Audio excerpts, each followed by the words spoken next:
Pengadilan Negeri Bandung bebaskan Peggy Setiawan. Penetapan tersangka dinilai tidak sah. Tempo.co, Jakarta. Pengadilan Negeri Bandung mengabulkan gugatan pra-peradilan yang diajukan Peggy Setiawan dalam kasus pembunuhan Muhammad Rizky Rudiana dan Vina Dewi Arsita 8 tahun lalu. Dalam putusan yang dibacakan hari ini, Senin, tanggal 8 Juli tahun 2024, Hakim Tunggal Eman Sulaiman menilai penetapan Peggy sebagai tersangka oleh Kepolisian Daerah Polda Jawa Barat dinyatakan tidak sah secara hukum.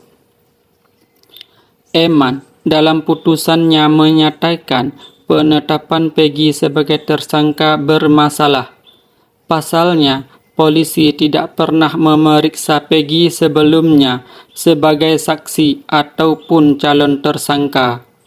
Selain itu, Polda Jawa Barat juga tak bisa menunjukkan dua alat bukti yang dibutuhkan untuk menjerat Peggy. Permohonan dari pemohon pra-peradilan seluruhnya dikabulkan, kata Eman saat membacakan putusan di Pengadilan Negeri Bandung. Hakim menyatakan Polda Jawa Barat tidak pernah memeriksa Peggy selama 8 tahun terakhir sebelum akhirnya menetapkannya sebagai tersangka. Selain itu, Hakim juga menilai penetapan Peggy masuk daftar pencarian orang atau DPO Peggy Setiawan tidak sah menurut hukum karena alasan yang sama.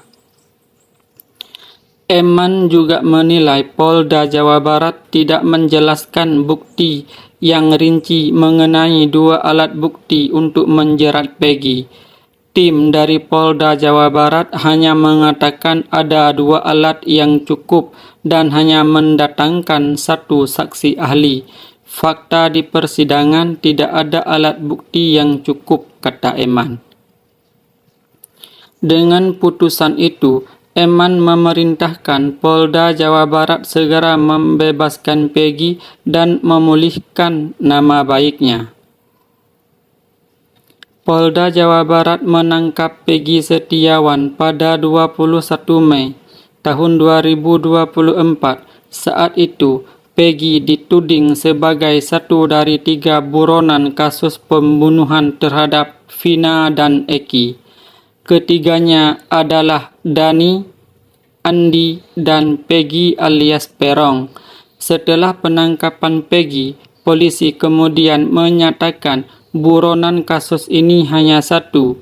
Dalam kasus ini sendiri, polisi telah menyeret 7 orang ke meja hijau dan sudah divonis penjara.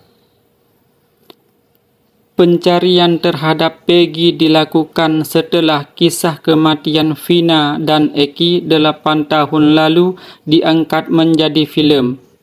Berdasarkan temuan Tempo, terdapat jumlah kejanggalan dalam penyelidikan dan penyidikan kasus ini.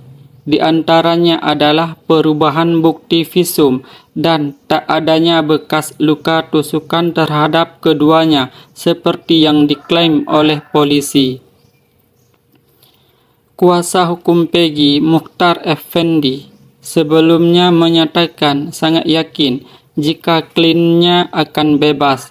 Pasalnya, menurut dia, dalam sidang, Polda Jawa Barat tidak bisa memastikan jika Peggy Setiawan merupakan Peggy Perong yang sempat dijadikan buronan dalam kasus pembunuhan Vina dan Eki. Intinya, Polda Jawa Barat tidak bisa membuktikan jika Peggy Perong itu adalah Peggy Setiawan, ujarnya Jumat pekan lalu.